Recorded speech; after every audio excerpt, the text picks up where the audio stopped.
وہ جو میں واقعہ سنا رہا تھا نا میں تپا ہوا کیوں ہوں، وہ واقعہ تو رہ گیا نا.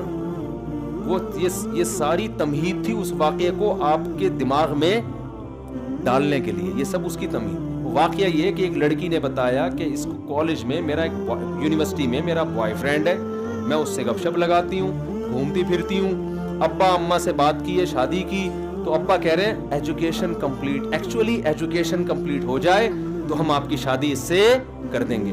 لڑکے نے اپنے ابا اماں سے بات کی، ابا اماں نے کہا ہمیں آپ کی شادی پہ کوئی اعتراض نہیں ہے، ایکچولی پہلے آپ کی ایجوکیشن کمپلیٹ ہو جائے پھر ہم آپ کی شادی کر دیں گے. تو بھائی اگر آپ یہاں بھی مولویوں کے چکر میں پڑو گے تو مولوی قرآن کا ریفرنس دے گا کہ ان یکونوا فقراء یغنیہم اللہ من فضلہ. نکاح کے بعد سب سے بڑا مسئلہ مالی معاشی کھڑا ہوتا ہے، پیسہ تو ایجوکیشن تو بعد کی چیز ہے. تو قرآن کہہ رہا ہے اپنی اولادوں کا نکاح کرا دیا کرو، اگر یہ فقیر ہوں گے اللہ اپنے فضل سے ان کو غنی کر دے گا.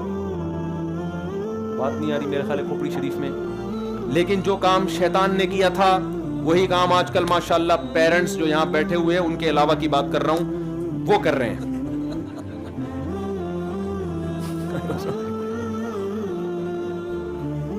سمجھ آ رہی بات؟ وہ ان کے علاوہ سب یہی کر رہے ہیں، جو بیان سنیں گے یا جو ابھی بیٹھے ہوئے ہیں ان کے علاوہ سب کیا کر رہے ہیں؟ وہ یہی کر رہے ہیں ایکچولی بیٹا پہلے یہ تو ہو جاؤ، پہلے یوں تو ہو جاؤ. بیٹا پھر جب زنا میں پڑتا ہے، لڑکیوں سے دوستیاں، لڑکیوں کی عمریں، کتنے لوگ اپنے دکھڑے سنا کے گئے ہیں. ہم نے بچی کو میڈیکل سائنس میں ایڈمیشن دلایا، بچی 9 عمر تھی، رشتے آ رہے تھے. جب پڑھائی مکمل کی ہے، میڈیکل سائنس کی ایجوکیشن بھی کوئی آسان نہیں ہے، وہ ویسے ہی بیڑا غرق کر دیتی ہے. میں یہ نہیں کہہ رہا کہ پڑھے نہیں آپ، بیڑا غرق وہ پھر بیڑا صحیح بھی ہو جاتا ہے جب آپ دوبارہ پڑھائی چھوڑتے ہیں. تو جب آپ ڈاکٹر بنیں گے تو پھر تو جب سرنج لے کے سوری استغفر اللہ، یعنی میں کہہ رہا تھا لگانے کے بجائے میں کہہ رہا تھا نچوڑنا شروع کریں گے، لیکن وہ تو لگا رہے ہوتے ہیں، نچوڑ نہیں رہے ہوتے. بعض دفعہ لے رہے ہوتے ہیں خون نکال رہے ہوتے ہیں، لیکن اللہ کا شکر ہے ابھی بھی لگا زیادہ رہے ہوتے ہیں، نچوڑ کم رہے ہوتے ہیں.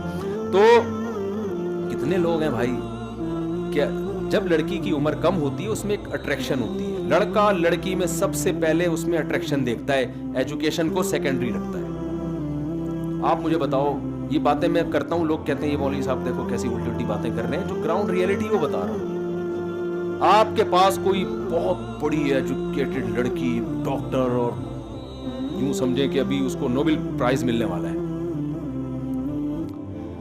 آگے میں اس کے حسن کا نقشہ نہیں کھینچتا آپ کے سامنے، اندھیرے میں نظر نہیں آتی وہ، ٹھیک ہے نا، اتنی بلیک اور وزن اس کا اتنا ہو گیا ہے. ایک مثال دے رہا ہوں میں، ایسا ہوتا نہیں ہے بالکل. آپ کو اس میں کوئی جو نسوانی حسن ہے وہ نظر ہی نہیں آتا. آپ کرو گے شادی؟ جب آپ نہیں کرو گے، یا جتنے بیٹھے ہوئے ہیں نا میرا خیال ہے کوئی ایک بھی نہیں کرے گا. ویسے تو یوٹیوب پہ کلپ بنا رہے ہوں گے ایکچولی ہمیں ایسی لڑکیوں سے شادی کرنی چاہیے جن کو سوسائٹی میں کوئی لفٹ نہیں کرا رہا ہے، ایکچولی ٹوپی ڈرامے بہت ہو جائیں گے، تو کرنا. پھر یہ انسان کی نیچر ہے، نیچر کو تھوڑی چینج 2-4 آدمی چینج کر لیں گے، میجورٹی تھوڑی کرے گی. لڑکی جب کم عمر ہوتی ہے بھائی بدصورت بھی ہونا اس میں ایک اٹریکشن ہوتی ہے، نسوانیت ہوتی ہے، مرد اس کی طرف جائے گا. لیکن جہاں ایج زیادہ ہونا شروع ہو گئی تو کچھ تو بہت ہوتی ہیں ٹھیک ہے جو 60-70 سال تک بھی فٹ رہتی ہیں، میجورٹی ایسی نہیں ہوتی. اس میں اٹریکشن ختم ہونا شروع، اٹریکشن کی جگہ ایجوکیشن آ جاتی ہے. آدمی کہتا ہے میں نے ایجوکیشن سے شادی تھوڑی کرنی ہے بھائی، وہ ایجوکیشن کو ثانوی رکھتا ہے. مرد کی فطرت بتا رہا ہوں، وہ ایجوکیشن سیکنڈری ہے. ہاں اٹریکشن بھی ہو ایجوکیشن بھی ہو اس کو ترجیح دے گا. پہلے کس کو دیکھتا ہے؟ کتنے ماں باپ نے اپنی بیٹیوں کا ہمیشہ کے لیے بیڑا غرق کر دیا. لبرل لوگوں کا ان کے پاس اس کا کوئی حل نہیں ہے سوائے اس کے کہ وہ کہتے ہیں میرج سسٹم یہ آپ کا بنایا ہوا سیٹ اپ ہے، بوائے فرینڈ رکھے. کیا ضرورت ہے بھائی یہ شادی ماتی ہو؟ تو یورپ کوئی مر گیا کیا؟ وہ تو پھر بھی یہی سسٹم کے تحت چاند پہ پہنچے ہیں وہ لوگ. سمجھ میں آ رہی ہے بات؟ تو بھائی ان کے اچھائی برائی کا کرائٹیریا کچھ اور ہے، ہمارے یہاں معیار کچھ اور ہے. ہمارے یہاں پہلے عقیدہ توحید ہے، پھر عقیدہ رسالت ہے، پھر جناب ہم تقدیر پر ایمان بھی رکھتے ہیں, پھر ہم سمجھتے ہیں اللہ ہے جو روزی دیتا ہے, روزی چھینتا ہے, پھر ہم شراب کو حرام سمجھتے ہیں, پھر ہم نماز کی پابندی کو فرض سمجھتے ہیں, رمضان کے روزوں کو فرض سمجھتے ہیں, رشتہ داری جوڑنے کو فرض سمجھتے ہیں. یہ ساری ٹینشنیں تو ہمارے ہیں, ان کے یہاں تھوڑی ہے. ہمارے اچھا بننے کے لیے بہت سارے پاپڑ بیلنے پڑتے ہیں. گوروں کے اچھا بننے کے لیے بات کرنے سے پہلے تھینک یو, بات کرنے کے آخر میں تھینک یو, اور پیسوں کا لین دین بس صاف رکھو, ٹیکس ٹائم پہ دیا کرو, یہ جنت الفردوس میں جائے گا. ہمارے یہاں تو بڑی لمبی چوڑی فہرست ہے نا اچھا بننے کے لیے. نماز بھی ہے, فجر میں اٹھنا پڑے گا, پھر جناب سردیوں میں وضو کرنا پڑے گا, رمضان کے روزے, اور بڑے, پھر حج بھی ہے سال میں ایک دفعہ, پھر زکاتیں بھی ہیں, پھر قربانی بھی ہے, پھر جو ہے نا وہ بیوی کے ساری زندگی کے خرچے اٹھانے, پھر بچوں کے خرچے اٹھانا. بہت بہت بڑا مسئلہ ہے ہمارے یہاں. اچھا بننا آسان نہیں ہے. تو یا تو وہ بن جاؤ یا کیا بن جاؤ, یہ والا سسٹم لے لو, دونوں میں آدھی ٹانگ ادھر, ایک ٹانگ ادھر ایک ٹانگ ادھر. یہ دنیا میں کہیں بھی سسٹم چلنے والا نہیں ہے. تو مجھے غصہ اس پر آیا تھا کہ ان کے ماں باپ کو میں کیا بولوں کہ انسان کے بچے بنو, تمہیں پتہ بھی ہے اس کا کمبخت بوائے فرینڈ ہے, تم خدا کو نہیں, تو کیا منہ دکھاؤ گے تم؟ کر دو یار. باپ کو چاہیے اپنے خرچے پہ پڑھا رہا ہے, میڈیکل کالج میں جو باپ کا خرچہ ہو رہا ہے, خدا کی قسم بہو کا خرچہ اس سے 10 گنا کم ہوگا. بہو کا خرچہ اٹھانے کے لیے تیار نہیں ہے. تو یہ چیز ہے جو ہماری, ہم کہتے ہیں جو ایک طرف ہو جاؤ نا, اللہ رسول کی مانو گے تو یہ پھر ہمارے پاس دوسرا آپشن رہے گا.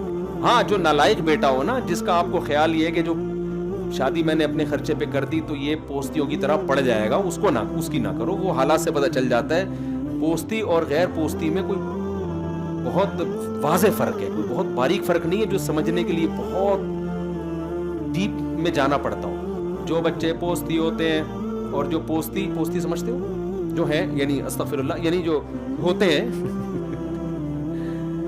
تو جو بچہ سمجھدار ہوتا ہے نا, ابا کو پتا ہوتا ہے اپنے خرچے پہ اس کا میں نے نکاح کرا دیا تو یہ میرے اوپر بوجھ نہیں بنے گا, یہ اپنی ایجوکیشن کو کمپلیٹ رکھے گا. تو وہ پڑھ رہا ہے, نمبر اچھے آنے سے اندازہ ہو جائے گا بھی یہ پوستی نہیں ہے, اس کی شادی کرا دی جائے. ایسے لوگ بھی ہیں الحمدللہ. اور بچی کا تو ویسے ہی سسرال پہ خرچہ ہونا چاہیے. بھائی میڈیکل کالج میں پڑھ رہی ہے تو لڑکے کو بول دیا ابا کہ تم پڑھاؤ گے, تمہاری بیوی ہے. ریڈی میڈ بہو چاہیے پڑھی لکھی, خرچہ ابا کا ہو, فائدہ کون اٹھائے؟ سسر اور ساس اٹھائے جن کا 5 روپے بھی خرچ نہیں ہوئے. یہ سیٹ اپ صحیح نہیں ہے. سمجھتے ہو کہ نہیں سمجھتے؟ بہو آپ کو ڈاکٹر چاہیے تو آپ کو انٹر کے بعد بہو ملے گی, ڈاکٹر آپ نے اس کو اپنے خرچے پہ بنانا ہے. آپ کا خرچہ ہوگا, ڈاکٹر آپ کے خرچے پہ ہوگا. باپ کے ذمہ نہیں ہے کہ وہ ڈاکٹر بنا کے پلی پلائی آپ کو ڈاکٹر آپ کے حوالے کر دے اور ساری زندگی وہ آپ کی توند بھرے بیٹھ کے پھر. سمجھ رہے ہو نا؟ اور غیرت مند لوگ اس سیٹ اپ کو بالکل بھی پسند نہیں کرتے.